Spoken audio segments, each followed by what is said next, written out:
Yeah, what's up? What's up? This is your resident New Yorker. This is Mr. Magnus. To my immediate right, it's the headhunter, the middle linebacker, the signal caller of our entire show. It's Rich BK. And at the bottom, when he comes in, we got the mad scientist, Mad Mike. Once again, it's Saturday. You know what that means. It's time for your best pregame show that keeps it all the way 100. Atlanta Falcons Nation, Red Clay Morning Show. Now, last week, we had some people might call it an ugly win. Some people might call it a win as a win. But if you remember, Falcons fans, those were the games that we lost last year. So you need to understand is like, if you looked at Arthur Smith's presser and Dean Pease, the way he came with that flamethrower, they kind of mentioned one particular word over and over and over again. It's culture. The culture is changing now. And there's a absolute belief that they can go out and win this game. See, the thing is that don't believe what a lot of these media people say is like they look at points per game and stuff like that. For the past 10 to 12 years, even 13 years of Matt Ryan's career, points was never a problem. It was always the defense. And now that the offense is trying to still figure stuff out, while Arthur Smith learning how to play with his toys and whatnot, the defense is like, yo, we can go get this. We can go get this game. It's on us. It's all good. So it doesn't even matter right now. Before we go into Rich, it's like I'm gonna do a quick roll call. Jamel Briggins, what's good? Ezekiel King, always there. Weezy B, what's up? Thomas T-Bone. Rich, what you got to talk about? How do we build off of last week's victory, man? We was all in the house. So yeah, man. Yeah, me and my son Kev, Magnus, we both was in the game, man. It was a great experience, man, to see the team on the road. I was right behind these guys, seeing them execute, doing what they have to do. It wasn't easy, I had like 25 Giants fans surrounding me in my face. But then, thank you. But it was awesome. It was great to see us win on the road. That was big to build this momentum. And now we playing against the Washington club. You know what I'm saying? I don't even call them a Washington football team. I call them Washington club. They are a club. All my boys that's Washington fans. I'm talking about Washington club. We're gonna play the Washington club. So we're gonna see how that turns out. The NFC East, we know what the NFC East is, but it's still gonna be a dog fight on that front seven, and it's time for us to perform again. We lost to Philly. We lost to Philly at home, so now we got to protect home. We got to protect home, right, Mike? So we gotta get a win at home. So there you go. So that's what I got for now. What you got, Mike? How can we build off of last week's culture shock victory? All I'll say about this week is I don't know if you guys remember Street Fighter. Yeah. And there's this saying that goes, "Yoga flame." Why did I say that? Yoga flame.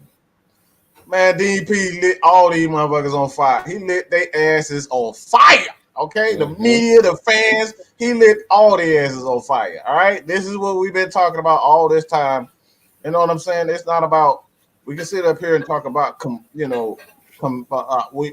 don't want to be complacent and all that that nonsense. It all comes down to, man, you got to be a fan, all right? And despite what you may think, that's not being a fan. That's not being loyal to your squad, all right? You can sit there and Monday, again, we got the post game, we got Monday, but when you are constantly every single day of the week, you're bashing and, this sucks, we're never going to do this, we're never going to do that.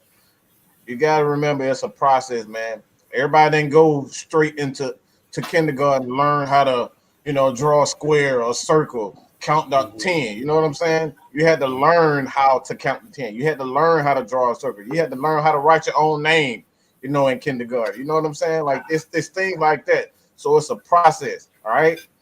And that's the focus. That's the focus. And what all come down to it, man, being patient. Got to be patient. And look at Uh-oh. Mister. He looked like he mad as hell today. What's the hell going on? That's I'm anxious. right there. That motherfucker like sugar with the scowl all on his damn face and everything. I'm anxious. He mad at the fans, man. He mad at the fans. You know how these people are. You know how these people are like a winner's I love it. We won, and they still want to find something wrong with the team. But Twister, you know what time it is? It's Saturday, and you know what that means. It's time for Twister Take. Go ahead and hydrate, because I know you got something for the fans after what you saw. You know, tell them what you saw. Did y'all finish? I don't want to interrupt. No. You got to go, man. You set the tone. You the leadoff batter, man. Okay, I'm just making sure now. I gotta make sure my team is right before I just speak out. I was late, so I can't be doing y'all like that. You feel me? Shouts out to the fans that's in the chat every Saturday morning. Shouts out to y'all, man. It's always a blessing to see y'all Saturday morning waking up. Let's get to talking though. Dean Pease. Flamethrower. I don't know if Dean Pease has been listening to AFN.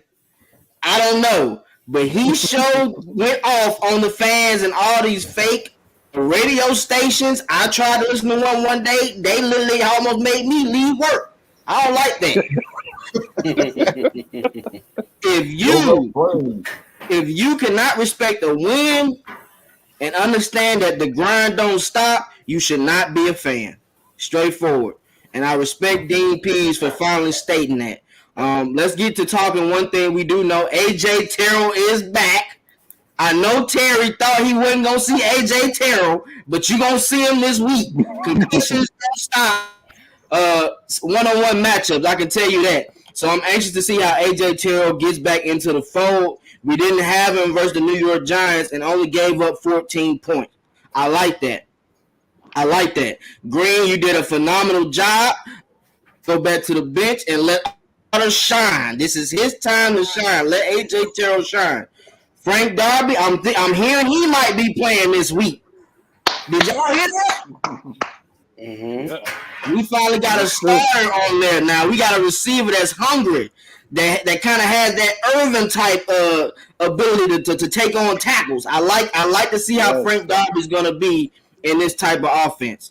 Zacchaeus did a phenomenal job. You see he earned Matt Ryan's respect. Let's go on to week 2. I love Russell Gage. I think Russell Gage is a great talent in the slot. But with us not being able to go down the field, Zacchaeus is a better right now. I like Zacchaeus get more acquainted with Matt Ryan and Arthur Smith in this week 4 matchup. I like how Washington is. We'll have a tough time. One thing we have to admit, guys, this offensive line has stepped up throughout these weeks and stepped another great challenge for them. By week 7, week 8, these boys might be Pro Bowlers. After the Carolina Panthers, we got a chance to really play some, I want to say, middle of the road defensive linemen compared to what we faced these 4 or 5 weeks. I like to see how they go. Jalen Mayfield had an interview the other day. He said the grind don't stop. That's a Michigan man, man. That's a lunch pail dude, man. He's not giving up. Bring your lunch to work day. Bring your lunch to work day. Mayfield, Chris Lindstrom, Matt Hennessy, the jury is still out for you, though, brother. I need to see you be better on calling these blocks. They are intentionally lining up. Leonard Williams in the middle. You saw how they was doing it. Fletcher Cox in the middle. They were intentionally up to see would you make mistakes. I need you to be better up.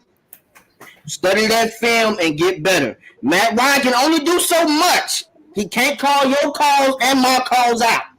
We got to be able to work together. Defense, I think Fourier, 14 tackles. Did y'all see that?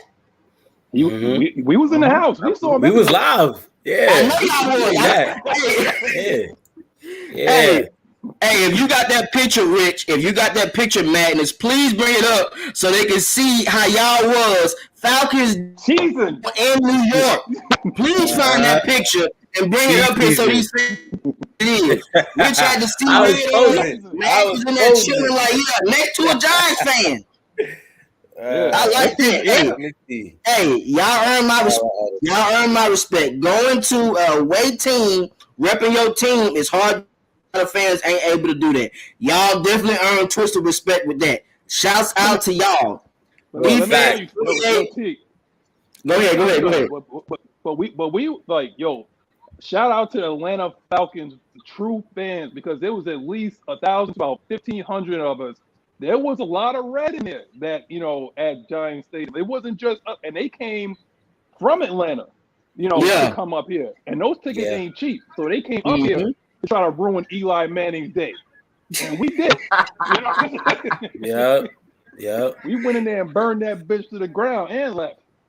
And the thing is, like, right when Kyle Pitts caught that ball on that crossing route, everybody started leaving. Yo, that's the best feeling. Yeah. Everybody had to leave. They started leaving. They started like right away. I'm like, damn, he didn't even kick the field goal yet. Like, I guess you didn't even get on the field goal. Like, yeah, leaving already. And then the whole time before he kicked, I'm like, Young Way, Young Way, bring us home, baby. I'm like, bring us home. Hey, one thing they didn't know, I don't know if fans knew that, Young Hoku was from that area. He had his head coach there. So that's what a way to get your first winner with your coach being there at your home. I like that. I think Young Hoku will be able to build off that. I don't know if the fans saw. Go look at Deion Jones mic'd up and watch how Grady Jarrett and Deion Jones are on the sidelines. We haven't seen that by our players at all in that Dan Quinn era. Grady Jarrett was up, getting his team right. He said, we balling, baby. Let's continue. I like that for Grady. Deion said on that third down, only fucking thing they get is field goals. I want that energy every time the defense go out there. I'm good. That's all I need to talk about. Take that clip out of Deion Jones, though, for sure. Yo, for the first time in a long time, I was talking about this earlier, is that the defense believes that they can go out and get a win. If the offense ain't clicking, it's like we can go out there and we can get it. You know what I'm saying? Like, we could help. We could provide some sort of. I mean, we got explosiveness on special teams, and for the first time in a long time. And shout out to Dante Fowler for the clutch strip sack, because Dean Pease mentioned this in his presser. Yes, and it might have been Solder. I think that's who we beat on that play. He beat Solder to the strip. See, but here's the thing. What I want to mention is that Dean Pease mentioned that you guys want to sit there and beat down Dante Fowler. And he has 2 strip sacks in 3 games. So what exactly do you have to say now? What do you have to say right now? The only thing that I'm really worried about is pretty much Caleb McGarry. And we're going to talk about that, like their D-line against our offensive line. But I want to say this. For all those naysayers and all those doubters that was like, all we need is a middle-of-the-road defense, and we'll be okay. Well, do you know that the Washington football team's defense is ranked 30th? And we're ranked 18th? Even though that we gave up 32 points a game to the Philadelphia Eagles, we're still ranked 18th. Don't worry. The offense is going to come around. We got Ice. And did y'all forget about what Ice can do? I mean, how many times this man drove down the field with less than 2 minutes left for a go-ahead win? Did y'all forget? 350 passing touchdowns. We have a Hall of Famer behind center. Y'all want to get rid of him. But how is Justin Fields doing, though? That was your savior, right? Yeah. A lot of these rookie QBs, right now it ain't working out for them right now. But it's part of the process, that they're young, they're rookies. But to address the Dante Fowler situation, obviously the season is early, and it's that's what is expected out of him, right? Because we didn't get that from him last year, so these guys have to perform. So he's seen the motivation and what the fans were saying and stuff like that. And it's just up to him as a player, proving guys wrong, proving the fans wrong. And that's what it takes. Jalen Mayfield as well. Like, he even said it, like he admitted to it, bad performance he had the first game. So then now let's see how he answers back. Who want to answer this? I guess this guy is a Washington football team fan. I got it. I got this. I got this. Donnie Somebody, first of all, I need everybody in the chat to give Dunny Oak a hug, all right? Because he looked like he needs a lot of attention. He don't wrote like 50 sentences in the last 2 minutes, all right? So everybody give him a hug emoji in there. Everybody give him a hug. He part of the Washington Club. At the end of the day, y'all, if you worried about being able to guard Terry, I don't know how the hell you say it, McLaurin. I'm not concerned with that because like you can actually have one guy going off and everybody else, you keep guys in check. So like I'm not worried about him. We've seen this time and time again with Julio. Julio gets 150 yards in the game and everybody else doesn't really do anything. So I'm not concerned with one guy. What I'm actually concerned with Washington football team is not being able to disrupt what's his name? I think his name is Stetson Bennett Jr. What's the Heineke? Yeah, that's his name. Stetson Bennett Jr. Stetson Bennett Jr. Yeah, that's his name. But Stetson Bennett Jr. I'm concerned with him being able to kind of get into a rhythm.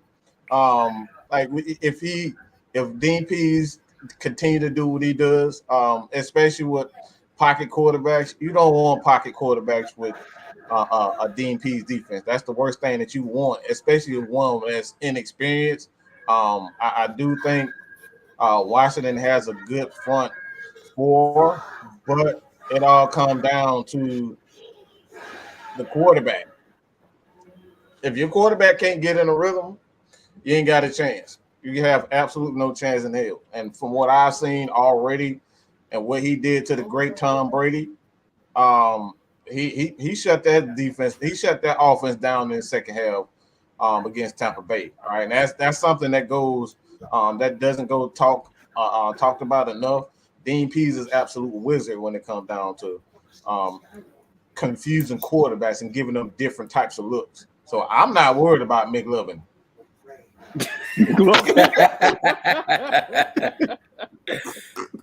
But I would say that too, to piggyback on what Mike said. It's like, I mean, he's talking about Heineke is playing better than Mighty Ice this year, though, and that's sad. But the saddest thing is the fact that this man stares down his receivers, man. That's what he does. See, the thing is that we have a new offensive coordinator. We have a new offense that we're learning. But yeah, you got to put some respect on this man's name. Because your man Heineke wasn't even starting early in this year. Was he? And you're talking about Terry McLaurin. We actually have, I mean, a lot of the guys that you're going to find out tomorrow, you're going to learn. Okay? And don't forget that particularly your left guard was a human turnstile for the New York Giants, Eric Flowers, and he's going to be lining up across from Grady Jarrett. So he's going to get that work, tomorrow. He's going to get that work. I'm Brandon Scherf is pretty much your best offensive guard. Grady's going to be lining up across from the human turnstile, and you see exactly what he did. Just watch that swim move. That's all I'm going to say. Just watch the swim move because I trust me. Trust me. And I don't even say Antonio Gibson because y'all wasn't using Antonio Gibson on that last play that y'all beat. Who was it? Dallas? What was it? No, it was J.D. McKissick. So you took out garbage. You took the running back we didn't even want, bro. But anyway, we're not going to give this guy too much airplay, though. But we're going to move on to the next one. Their D-line against our O-line. Montez Sweat, Deron Payne, Jonathan Allen, Chase Young. How do we prepare for that defensive line with our O-line that's still trying to get their confidence and whatnot? What you got, Rich? Well, I think it's really the O-line pay attention to the details. Every little thing that matters when it comes to the stunts that they would run or communication. Because it's going to be very important, of course, at the O-line. And as the season gets, we progress into the season, the team gets better. The offensive line gets better. The cohesiveness gets better as well with the offensive line. So, we got Montez Sweat and you got Allen and Chase Young. Chase Young got a heavy motor. So throughout the whole game, it's going to be maximum effort. So efforts beats talents every day, every given Sunday. If you're giving your maximum effort on every play and every down and you ain't giving up and you're making these guys fold and and bully these guys, they're going to slow down a little bit. And I know didn't Mayfield play against Chase Young in college? Ezekiel King said yes. Right. So he know what to expect. He know what to expect. So he's seen him. But even though a college Chase Young is probably a different NFL Chase Young, but we'll see how that plays out. But sky's the limit for the offensive line. We're gonna run the ball. Arthur Smith is gonna want to see those lanes open up and control the time of possession. So that's one thing Arthur Smith is big on. So the offensive line got to have a big game and not give up no sacks. And I think we'll be all right. Yeah. I mean, I pretty much think the same thing. The way the NFC East is built is the way pretty much that we're built to defeat teams like that. And I wouldn't be surprised if Mike Davis actually has like a somewhat bounce back game. Once the air starts getting cold, and you got to start running up against teams like that in NFC East, I believe truly that this is the reason why we signed this man. Nothing explosiveness. There's, 3-4 yards in a cloud of dust. You know what I'm saying? Like, I truly believe that this guy, we're going to run the ball. We're going to wear them out. Play action. It's not going to be your typical Falcons offense. And if you haven't been watching the games for at least like 3-4 weeks now, I mean, just realize it's not your regular dirt cutter, Kyle Shanahan offense. It's not. We're not going up and down the damn field all the time. It's not that. We're going to control the clock. The culture is changing. The defense is rested. They're making plays, and that's just what it is. Like, we're not going to lead the league in points per game, and yet only come out with like 4 wins a game, and be picking like top 5 in the draft. This is not going to happen. If you looked at the Tennessee Titans, like, they did not go up and down the field when Arthur Smith was there. The offense did look different, but they did not go up and down the field scoring points or whatever like that. No. This man is talking about culture, and you're going to hear that a lot, either from me or from the rest of my boys right here. Is like, you're going to hear the word culture is changing. Their demeanor, their personality is permeating into like these players where they're playing with a sense of confidence that we don't have to. Matty Ice realizes that he don't even have to come up with like 30 points. I don't have to outscore the team or nothing like that. All I got to do is play within myself. I got a playmaker behind me and Corell Patterson. I got Mike Davis. I got Kyle Pitts. I got Slide. And whoever else want to come in here. Frank Darby, come on up. Come on up. Hey. I appreciate that, Twisted. I appreciate you giving me that good news. So I love you some Frank Darby, man. I was going to tell you, though. The reason why we got Arthur Smith was to what? Stop the red zone issues. These past 2 games, if you look when we got into the red zone area, we've scored majority of those times. That's an improvement for this offense. I don't care what you say. We've always been able to go from 20 to the 20. It's about our red zone area. And Arthur drawing up great plays. That play was scored on that touchdown. You saw the wrinkle where Cordell Patterson motioned outside. That in turn shown the linebacker that he's in man coverage, right? The linebacker drifts out. Zacchaeus goes right to where the middle of the field is. Matt Ryan looks off the linebacker and throws it right in the middle of the field, wide open. Those are ways you scheme players open. With Cordell Patterson showing us these first 2 weeks that he's a playmaker, teams are going to change how they try to guard this offense. And the playbook will be opened up soon. Take what the defense gives you. That's what Matt Ryan is doing. They complain all the time. Matt, too much interceptions. Well, when he's good with the ball, y'all complain. Oh, he's not throwing it down. Which one is it? Which one is it, guys? Because you're gonna make mistakes. You're gonna have if you throw the ball down the field 20, 30 times, 2-3 weeks, you're gonna make a lot of mistakes. It happens. Take what the defense gives you. The New York Giants played off majority of that game and had a game plan to double Pitts and Calvin. They changed that. Even on that play on that corner route to Kyle Pitts, it showed they were doubling Calvin Ridley when he motioned over. The safety jumped down, and in turns, it caused Kyle Pitts to be open on that corner route. Adjustments. Route concepts. I mean, Mike, that's some out of Mad Mike's dictionary, man. Route concepts. Yeah. I mean, I actually would like the mad scientist himself to break it down for these people who don't understand football from I believe a former quarterback to understand what route concepts are, because too many people out here playing Madden. So what I would like to do is I'm gonna give the floor, to Madden so he can basically break it down for those that duly don't understand what route concepts are. That shit floor is matters. yours, sir. It does.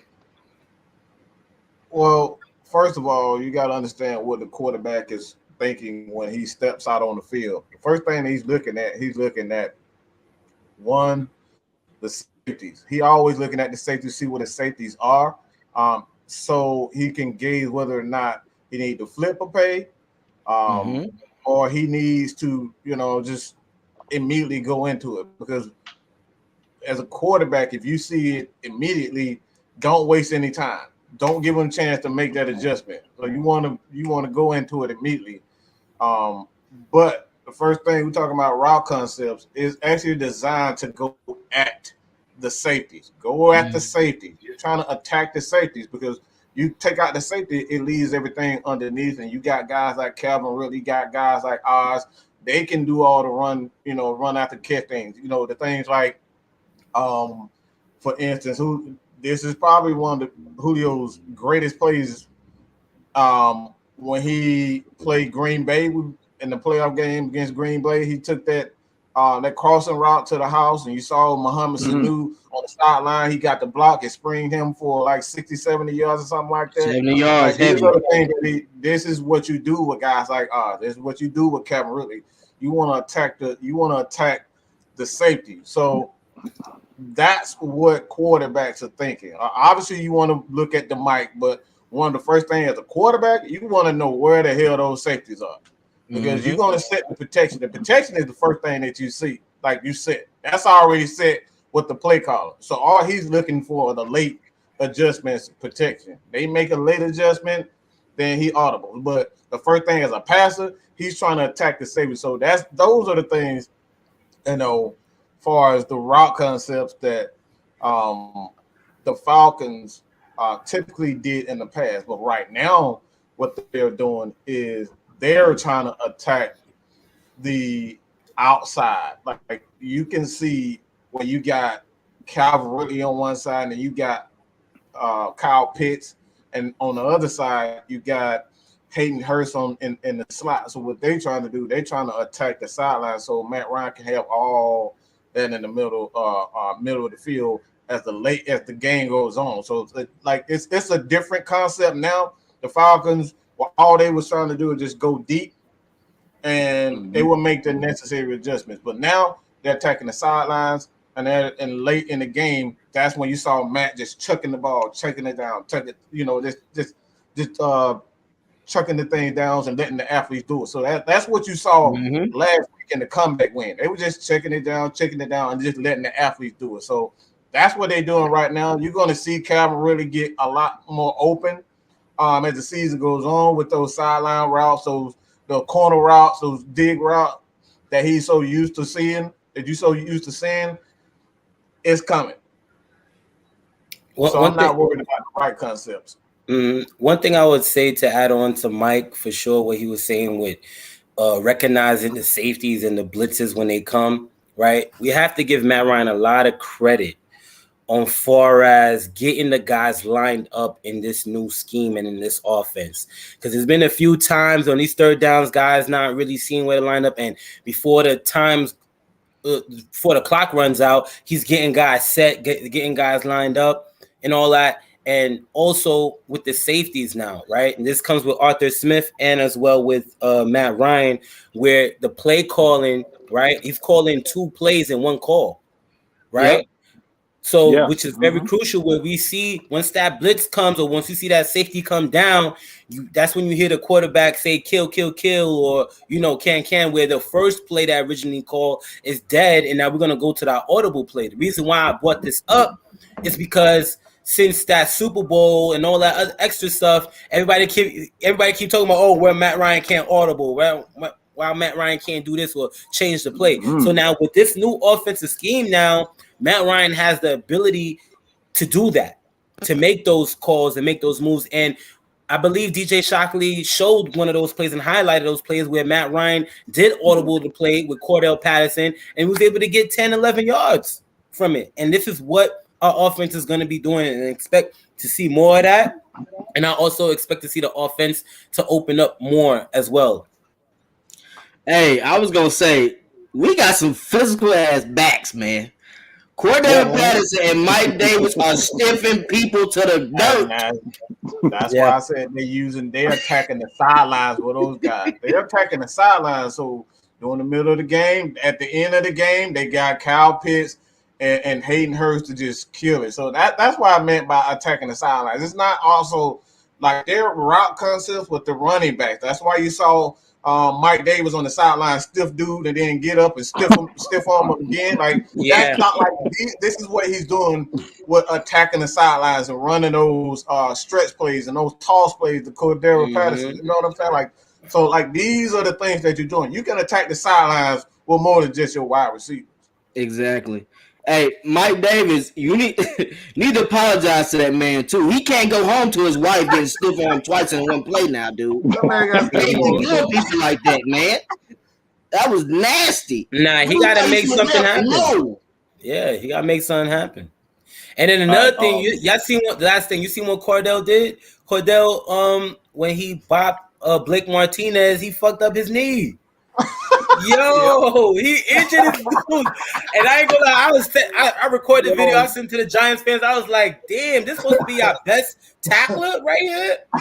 He just got floored just now. He dove, Rich. That was nasty. He got Logan Ryan too on that stiff arm. On that play where Matt Ryan had faded on the angle route. He thought he was gonna juke him, and Logan Ryan just stayed there. He said, all right, I got something for you. See you later. 20 million.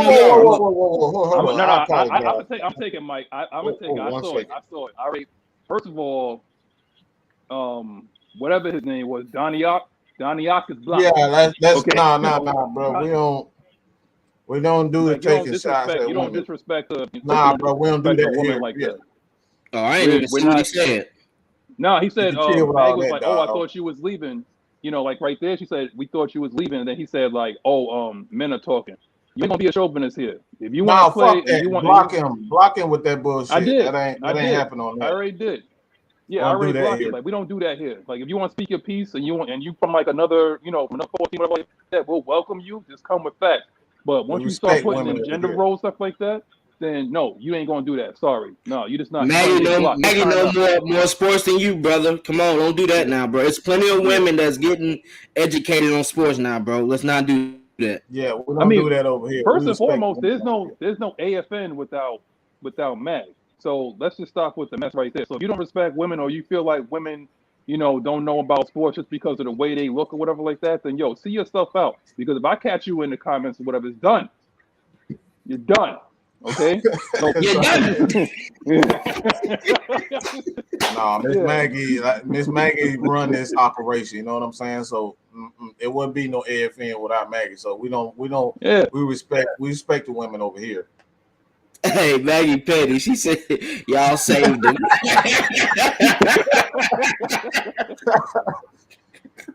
He said, Jordan, let's get back to it, bro. Come on, let's get back to it. Don't let him interrupt this greatness. Yeah, we good. Rich, finish up your comment, man. Sorry about that, bro. Nah, you're fine. I pretty much wrapped up what I said. What was I saying? I somehow forgot. Hey, he pulled the mic down. He pulled the damn mic. He messed it up. Yeah, that's Mike's thing, man. He's like, that is Mike's thing. That is my thing. I'm picking up where Mike left off. We're going into defensive line versus offensive line. No, we wrapped that up. But we was talking about Cordell and them. Okay, I remember. Oh, yeah. Logan Ryan. And you said it made Blake Martinez fall. That's your best tackler. Right. The one thing I like to see from the running backs, I ain't see no drops yet. You see these guys can catch well out of the backfield, and during the short distance, like Mike Davis is really, I believe he led the league in missed tackles last year, and we're able to see second. Okay, that's still good. I'll still take it. First, but I'm saying like that's really amazing what he can do in a short yardage span. Like it's really incredible. Like Mike Davis has nothing to really work with, and he's really make something happen out of nothing. And his opportunity is still going to continue. Like, I know he might seem a little frustrated a little bit. His yards ain't showing up the way how I want it to be, but it's going to come. It's going to come. Yeah, see, I mean, I try, I try to be nice, but I seem like we got other. Look, okay, I'm gonna put it like this. It doesn't matter where you've been. It depends on how they use you. Okay, there's plenty of times where people just come in and, I mean, first of all, Mike Davis was the afterthought last year until CMC got hurt, and you see what the type of year that he had. So let's just stop with, like whoever's been passed around the league. It's how you use him, because y'all gotta chill, bro. they be forgetting about Michael Turner, bro. Michael Turner was like that. What you mean? They didn't use him that much. He was a backup. And I feel like we using Cordell Patterson the most out of anybody right now. Besides Chicago, they had some injuries last year in their backfield. But we showing teams where you should not have to limit a person to one specific position, that this guy is only a specialist. No, like I feel like you're hurting yourself that way. And that's why in the Falcons organization, and I've been telling a lot of people and my boys, we see him as a running back. Other people saying, oh, he's just a return. He's just a return. No, you're starting to see what this man can really do. And he's special with the ball in his hands. It's only going to get worse. Shout out man, to they're not even touching him, but though, Rich. It's hard people even touch him. That's the thing people are missing on. The first guy has mistouched him on every time he's touched the ball. You can't beat the first one. And one plays up for Cordell. Most teams weren't doing that. The Bears did it to a sense. The Patriots did it to a sense because people got injured. Right. No one's injured. He came into mini camps and training camp working on his craft and already having set plays. Remember, I went to training camp. We had 10 to 12 plays back then in August. Right. I mean, you could look at how again, I'm using his name again, Randall Cobb, and how Green Bay used Randall Cobb. And there was another one. His number was 88. I think Montgomery, Kyle Montgomery. Right. So he's not being used. Now the way football is transitioning now is positionless.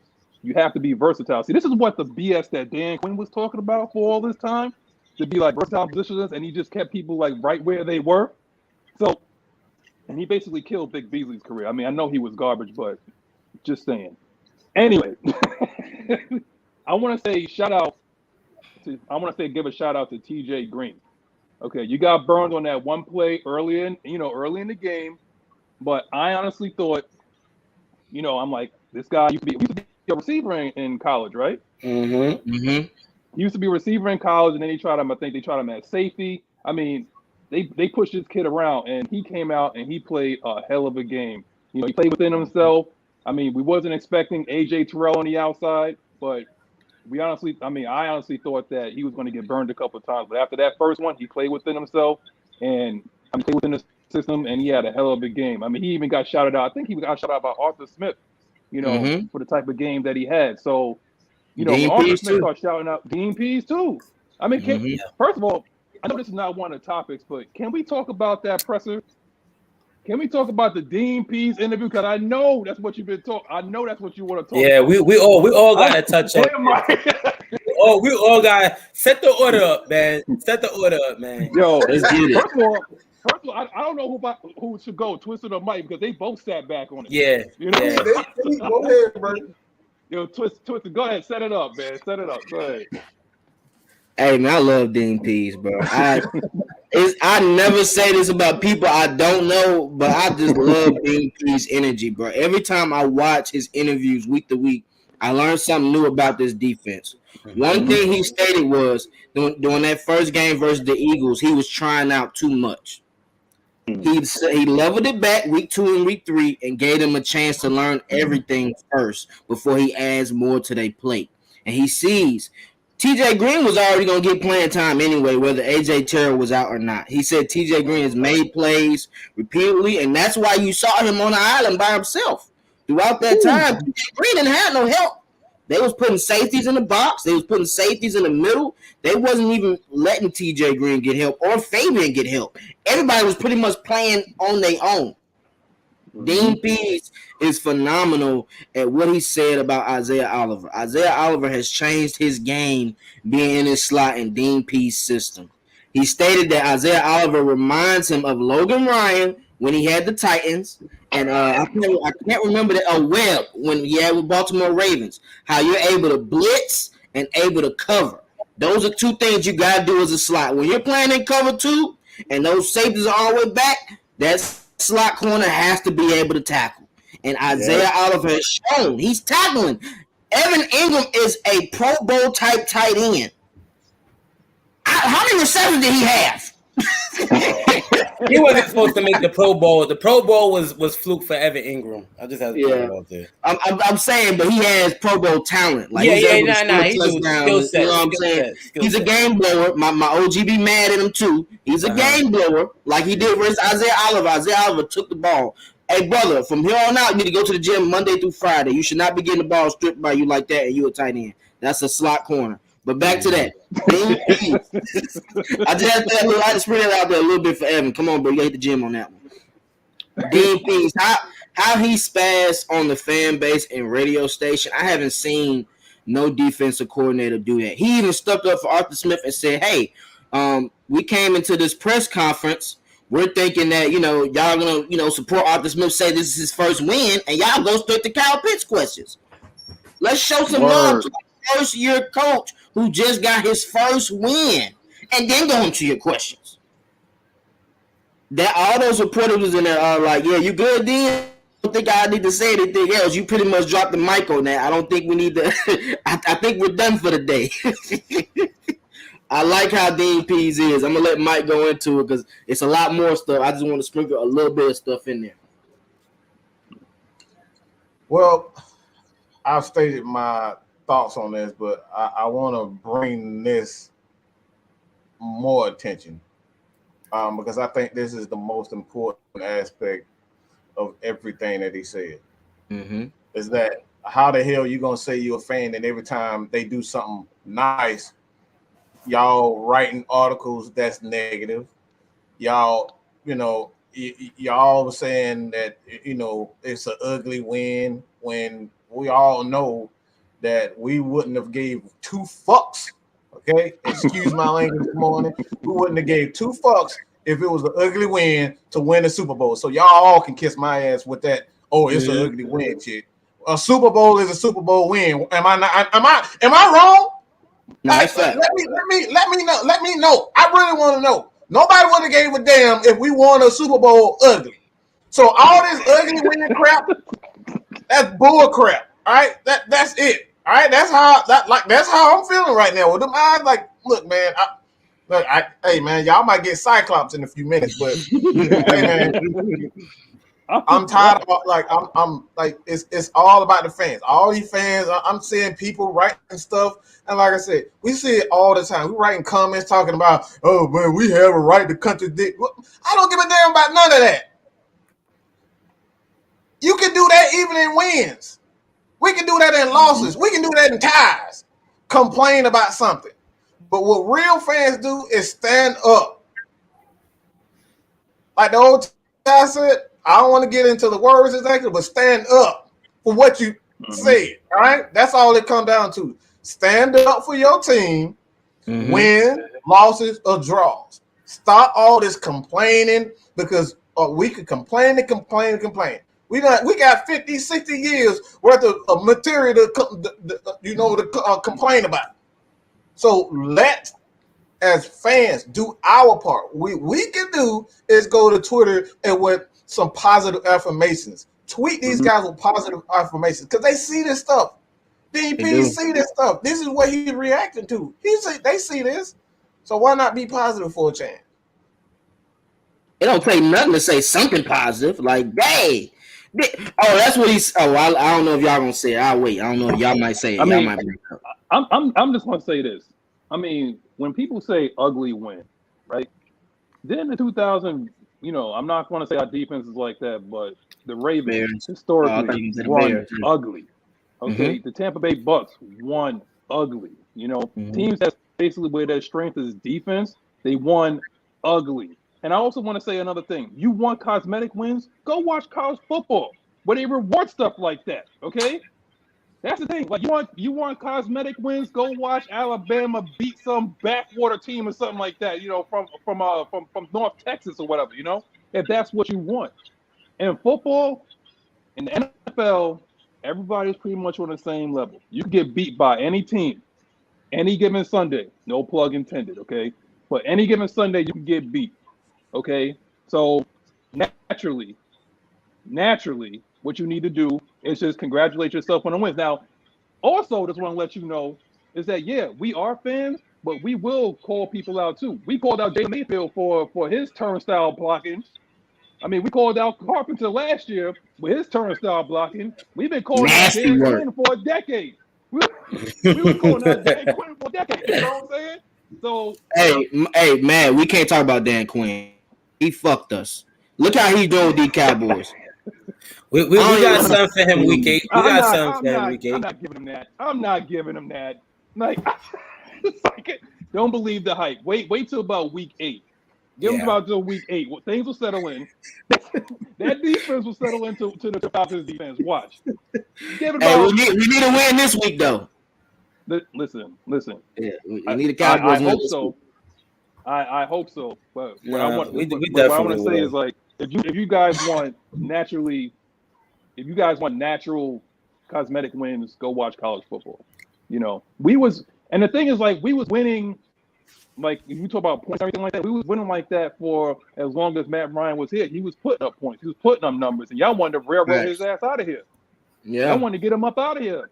But now that he's not putting up the numbers that he wants, that you guys want, and the defense has finally come to play, and they ate their weeds, now it's like, okay, well, we got to put up points or whatever. It's like, what narrative are you listening to? Are you listening to D-Led? Because I actually want to talk about that, too. D-Led is like one of the most, first of all, he's one of the most annoying reporters out there because he kind of dominates the interview. They like to dominate the interview and wonder,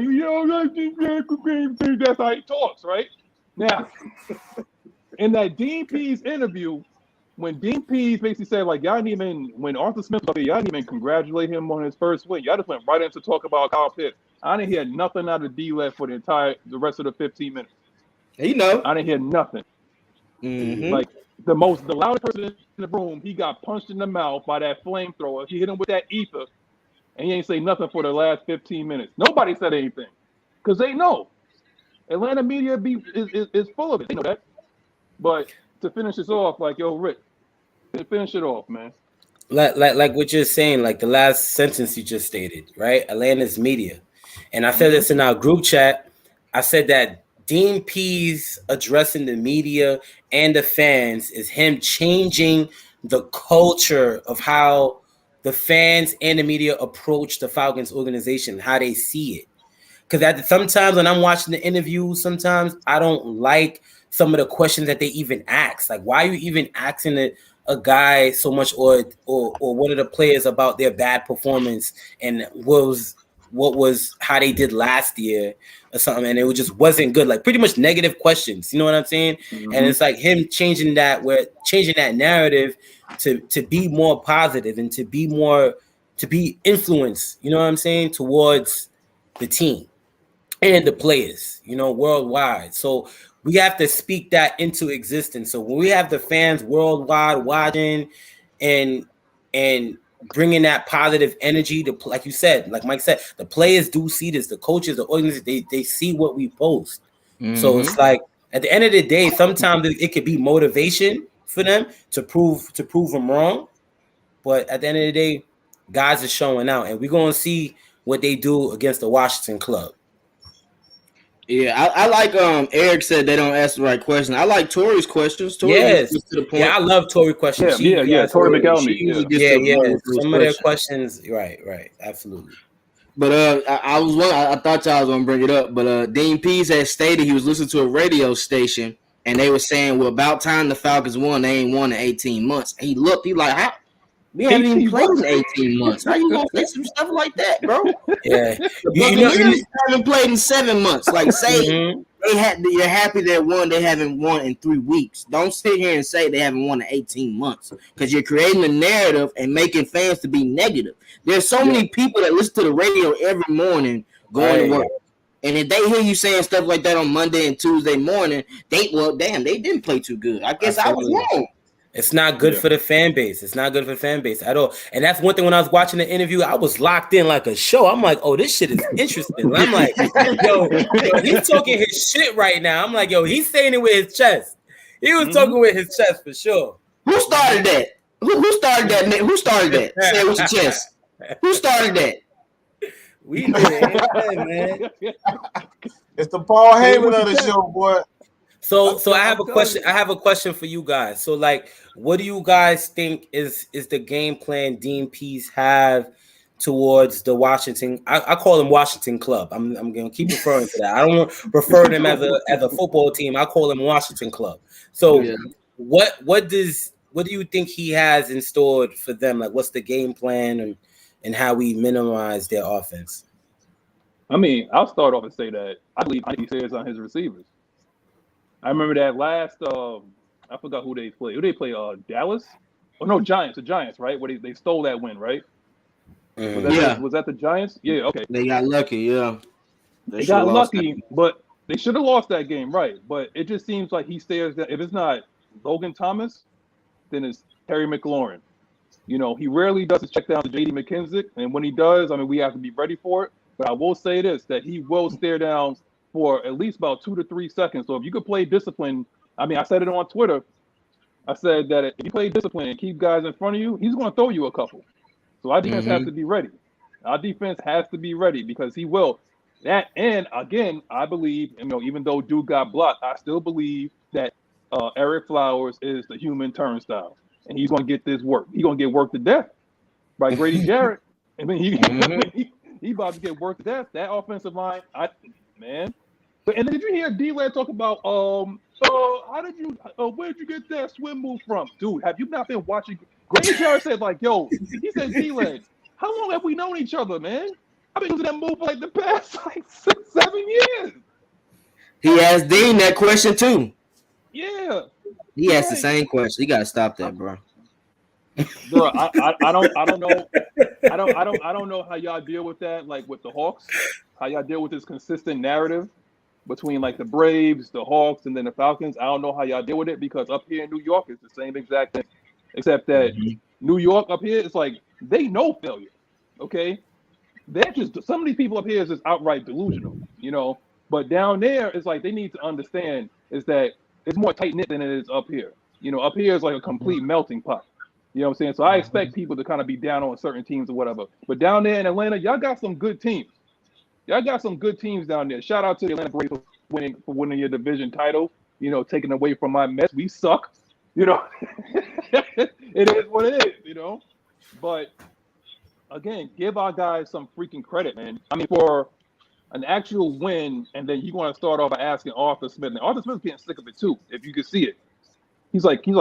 I mean, he's starting to joke around with the media and whatnot, but he's getting sick of asking questions like, "Well, when are you going to get the ball to Kyle Pitts?" Dude, it's what the defense dictates to us. Me and my boy Rich was in the house, and we saw my man Kyle Pitts get bracketed almost on every single play that he went out there. He's getting the Calvin Johnson. He's getting the Calvin Johnson treatment. So what do you want him to do? Just throw it up there like he did to Julio Jones, and then y'all want to be asking why Matt Ryan's getting so many interceptions? So it's like, damn, the game will flow naturally to you as a player, as just being an athlete, period, in all sports that you play, in any sports that you play. You got to let the game come to you at the end of the day. And when your number is called, when it's time to show out, when the time is being, that's all that matters. And at the end of the day, we all wearing the same colors. We all came here together. We all traveled together, and we all leaving together with a W. And that's all that matters. So then now it's about us stacking these W's on top of each other and taking one game at a time, right? And executing and winning each time, just getting better. You know, like I expect Dean Pease this week to take away the immediate routes, because I know I don't think they're gonna really take that many deep shots like that. I know they have Curtis Samuel. Shout out to Curtis Samuel. He activated. He is back. You know, that's one of my boys representing Brooklyn. You know, I played against him in high school. Well known. You know, we had some great matches. I even, you know, I got the film, all that when we played against each other. It was a good battle. But besides that, they only have Terry McLaurin, and I think Gibson. He has a shin or calf injury, so he's questionable. So if they don't have Gibson coming into this game, I expect us a run defense. It won't be easy running the ball. So then now, being that if we take away the short media routes like the curls, the hitches, the digs, we take those away and make them force it deep. Even though we are already playing over top, we're ready for that, right? We already got a safety back there going east and west, ready for that deep shot. So I think if we take that away, I think we're gonna be fine. Yeah. Oh, one more thing. If you notice, like when we was in the house, Rich, if you notice, that's exactly what the Falcons was doing to the Giants. They was giving them like hitch routes pretty much on every play. Like they wasn't really kind of going deep except for like that one deep shot. But everything, nothing cheap, nothing deep. And he's just learning how to use these playmakers, over time. So give these guys some credit because they're coming along, and it's only been 3 weeks. It's only been 3 weeks, and this is a 17-week season. So in 3 weeks, there's been drastic improvement in the offensive line, and there's been drastic improvement in our defensive line as well as our coverage, as well as our playmakers on the linebacking core. So give these guys some credit because if you don't understand that, you don't understand football. You have to be watching the game. Don't listen to what these guys are telling you. Like watch the game. The more simple you make it, the better it is. Because he even admitted to it that the first game he was doing too much. He was doing too much on defense. And then a lot of guys couldn't really handle that and process that. And he even admitted to it. He's not even giving them that much of the plays that he did in Tennessee and Baltimore. So throughout the season, as guys get better and familiar with the reps that they're doing, the movements and stuff that they're doing with the blitzes and stunts, getting used to this drops and recognizing these routes and coverages and like that. So as the season progresses, it starts to get more complex and these guys will get more familiarized with the scheme and will be better.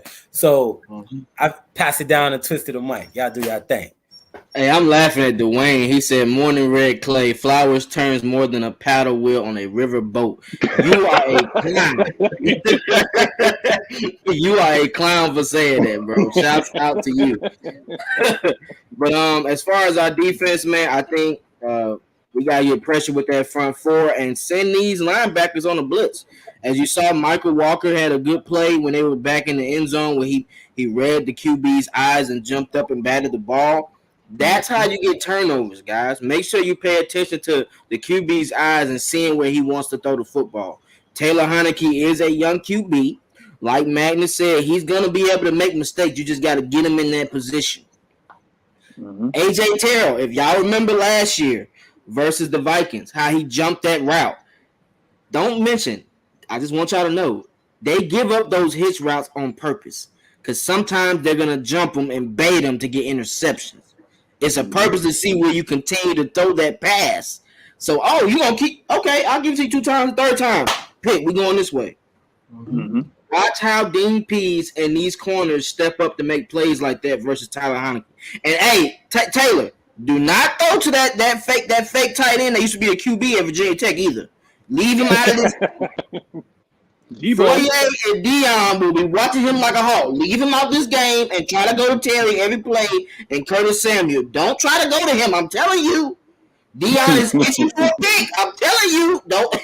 Dion don't go too many games out of pick 6. So I would be cool on that.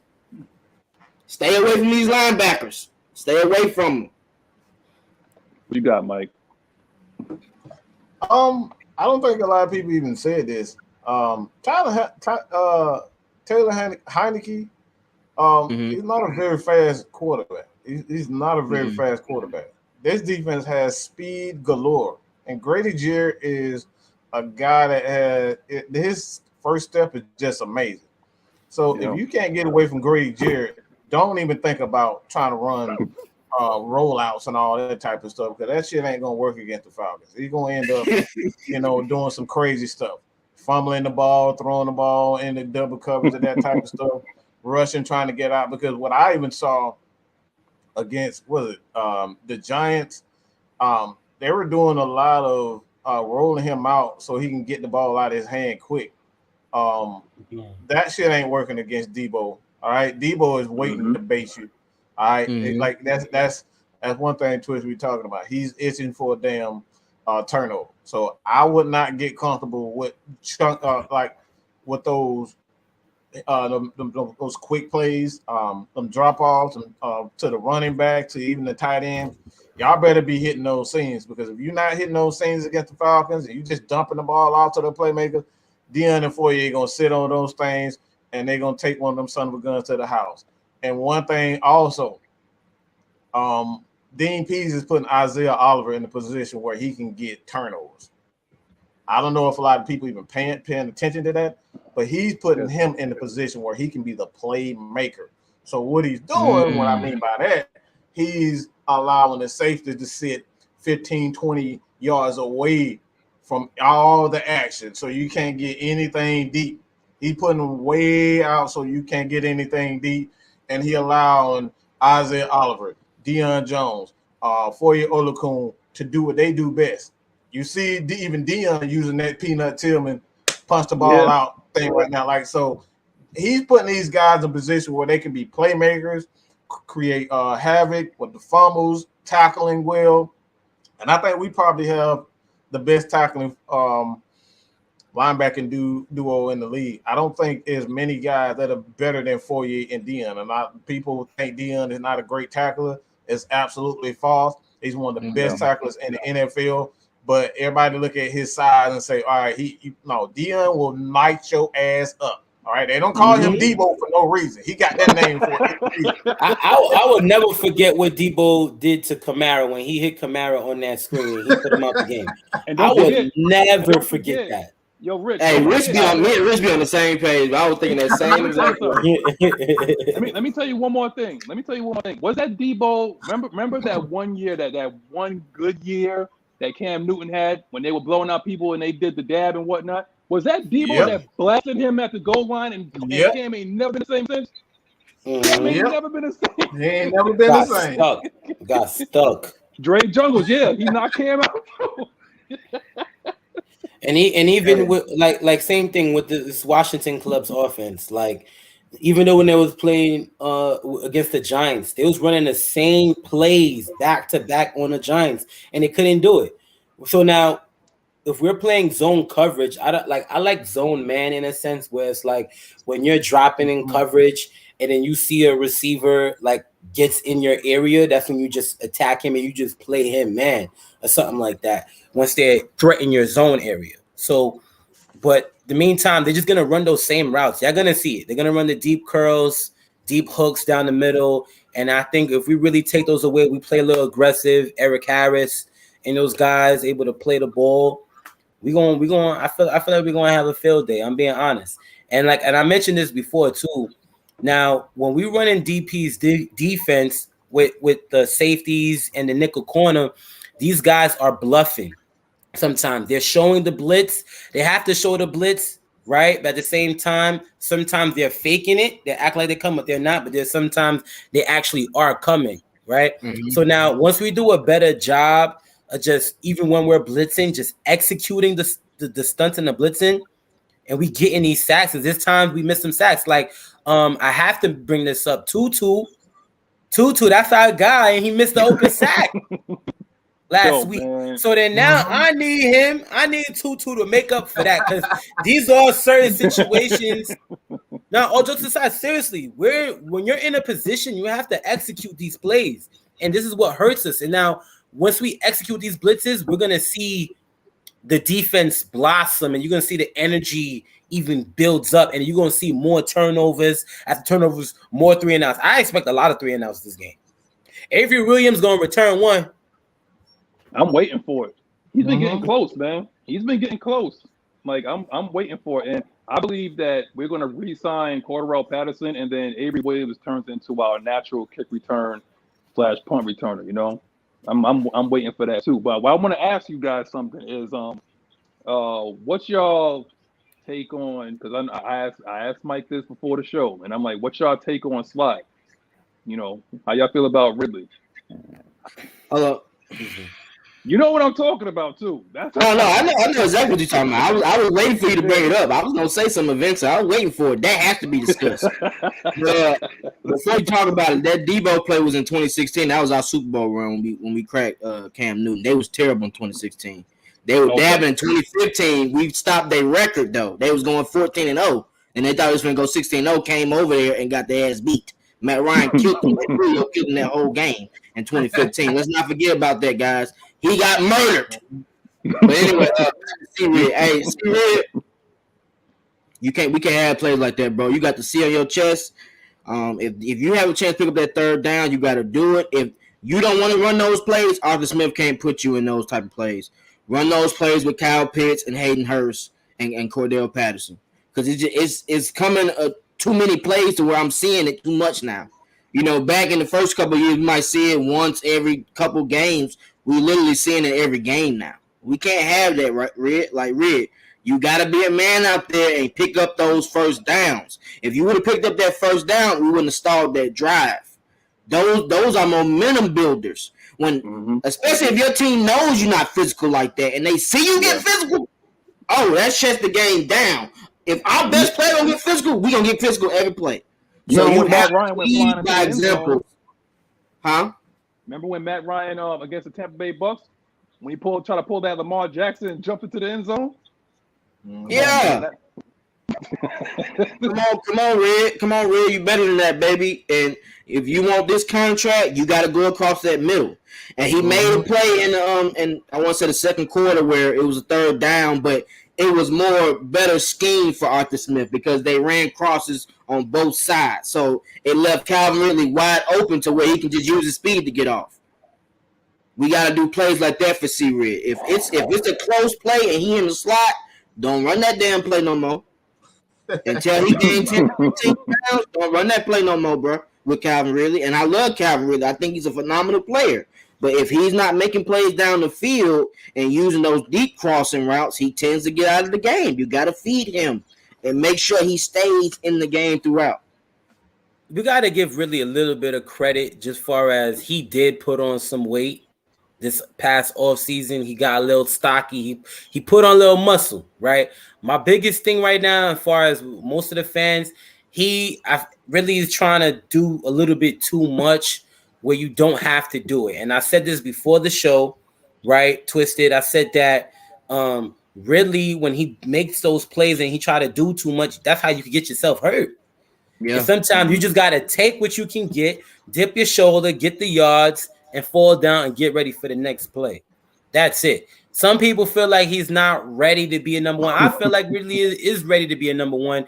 It's just at times when it's time to make the plays, sometimes as he did, he made some plays. It's just like we want to see our number one receiver catch everything, pretty much. We don't want to see no ifing, flip flops. You catch a play here and there, because I think, was it the Eagles game? I think he had a catch, but he could have caught it, but he missed the catch. But it's little things like that, right? It's little things like that we don't want to see. But more importantly, Ridley, don't drop no balls, right? And get what you can get and protect yourself. That's it. Stop being extra. And if you're gonna be like that, take the Marvin Harrison approach. Yeah. Just fall. Yeah. You catch a receipt, go down. If you don't feel you comfortable running, go down. It's cool. He need to buck up some more. But let's give him credit though. He put on at least 10, 15 pounds. Am I right? Am I wrong? He put on some weight. He did. He got bigger a little. I don't think it's like, Noah Tanell, you funny, man. First of all, let me read this comment right here. Come on, brother. You can't let odds look tougher than you because you play Dance Dance Revolution the second you make a catch. Dance Revolution. That's funny. Noel petty, bro. You petty, Noel. You funny, man. You funny. But they're two different roles, too, though. Ozzy is playing for time. He's trying to get his foot out there. See, Red is already out there.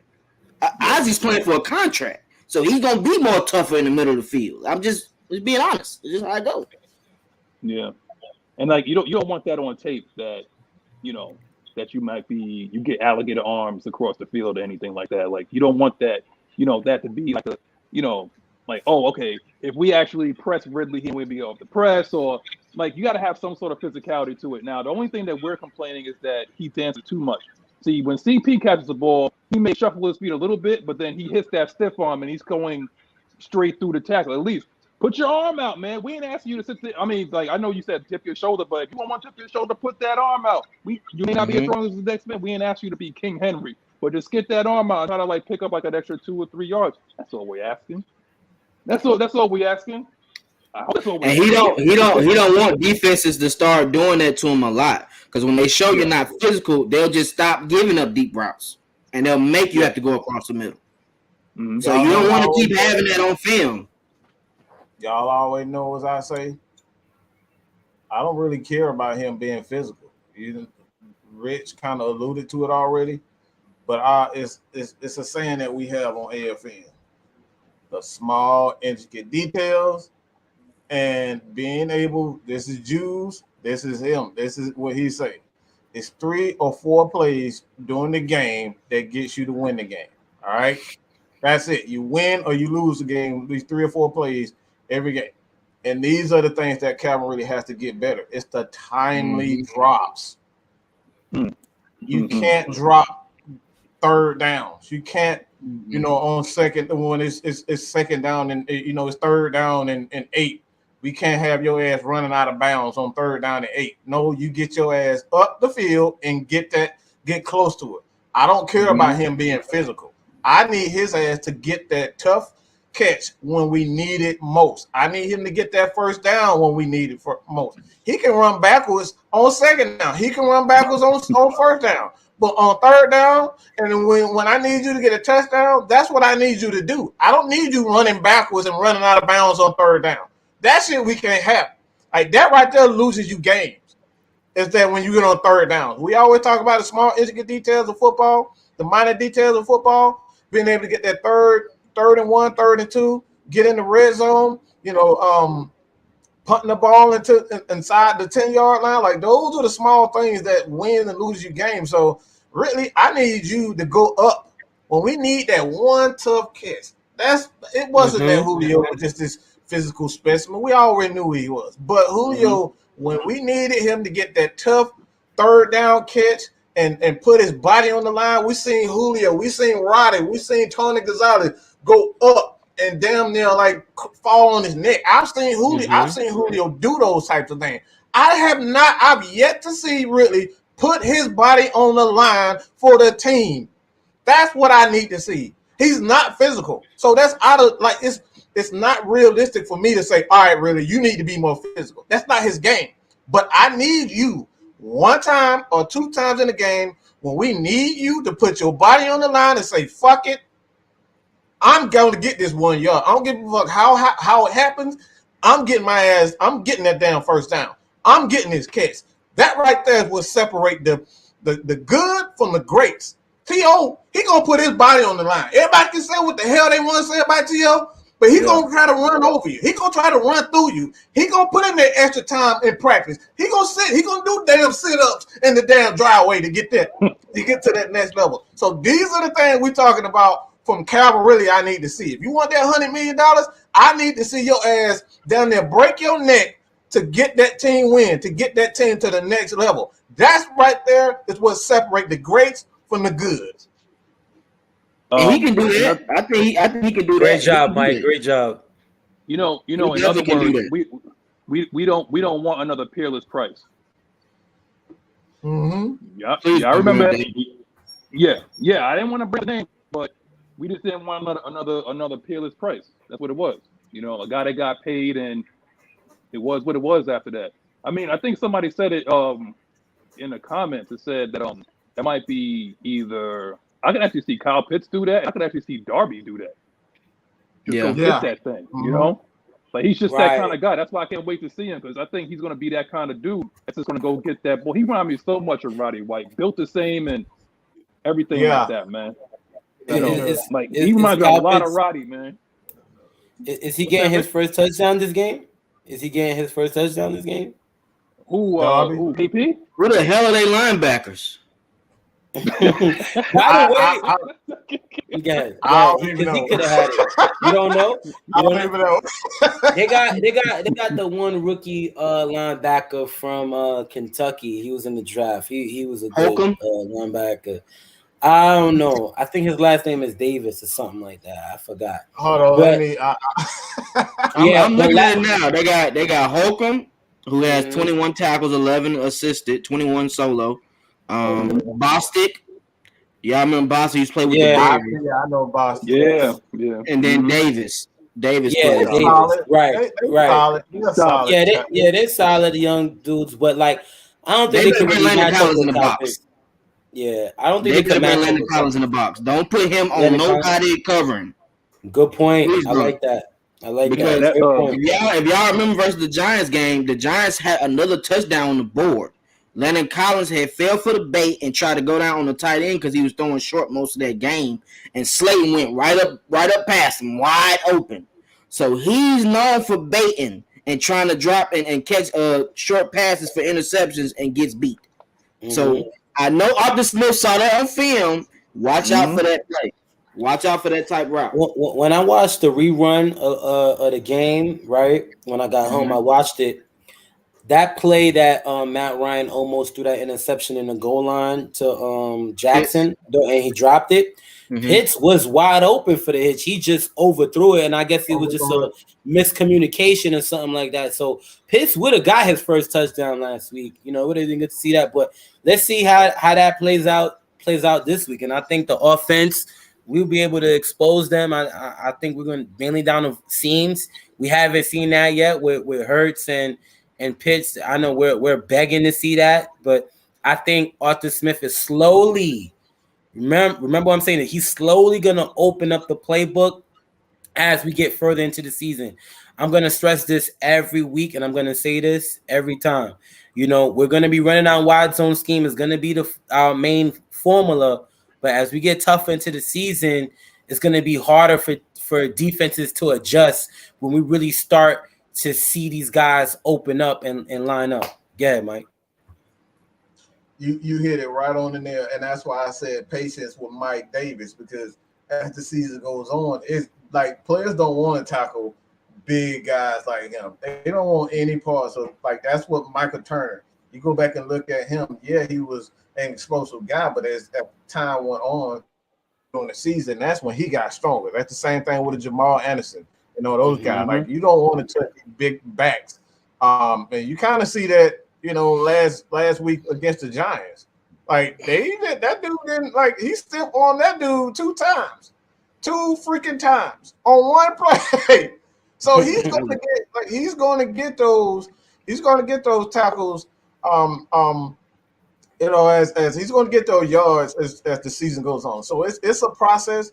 I'm not concerned about it, but you made a great point about, you know, it's a grind. That's why I say his offense is designed to wear defenses down as the season goes on. That's why you hear Matt Ryan saying, all right, as the season goes on, we're going to get better. We're going to get better. We're going to get better. It's all about patience with this offense. This is no longer an air raid offense where you're going to see, you know, 15 to 10 plays being, you know, over 20, 30 yards. You're not going to see those deep shots like that in this type of offense. They're going to wear you down. They're going to be physical. And it's going to punch you in the face, man. I got to say this. You know how I know this is true, Mike? Because Arthur Smith said it in his interview, right? Because they was asking about Kyle Pitts so much, right? He said, if I wanted to force the ball to Kyle Pitts and throw a screen, I could have done so and thought that. So it's in the thought process of forcing the ball. Like, it's there, guys. We just really have to be patient. I know we want to see it so bad, but that's just what it is. Like, he even said it in his interview, and that confirmed it. Like, those plays are there. It's there. It's there. It's just timing, and we just got to wait for it to see. Go ahead, Maggie. I mean, you know that play. I mean, like I said, we was there. They had Kyle Pitts split out wide, and you know that was the play that Lee Smith caught that touchdown. Yeah, like they actually had like Kyle Pitts split out wide. I'm sitting there yelling to my boy next to me. I'm like, "Oh, it's a fade!" I'm like, "Finally!" You know, like, I stood up out of my seat. I was like, "Oh, it's coming!" But again, sometimes Kyle Pitts have to be a decoy, and that's what happens when you're utilized like that. Like you're not going to get the ball on every play. You'll just be a decoy, probably to run somebody off the play or whatever like that to free up somebody else. Julio did the same thing too. You can't get the ball every damn time on every. No, he's not Calvin Johnson. So even though I was a little disappointed fantasy wise, I played fantasy. It's like fantasy wise, I was a little disappointed, but we got the dub, and that's what it's all about. What you gotta say, Twisted? One thing, Pitts on both my fantasy teams, but one thing about fantasy, they don't have PI calls on there. He set up that touchdown. If we be honest, he would have had another touchdown, Rich, on that play where they grabbed him. I know. I see that one. I was like, I know. I said, oh man, if he would have had that touchdown, we would have had the fans erupting on Twitter. And they wasn't gonna be able to tell me nothing. What y'all see about Pitts? Yeah, he doing that in real life. You gonna see that soon. That's all. When Pitts show out, I just want people to call me and say, T, you told me so. That's all I want to hear. Don't sit there and wait until he got a drop pass. He don't got no drops yet, fellas.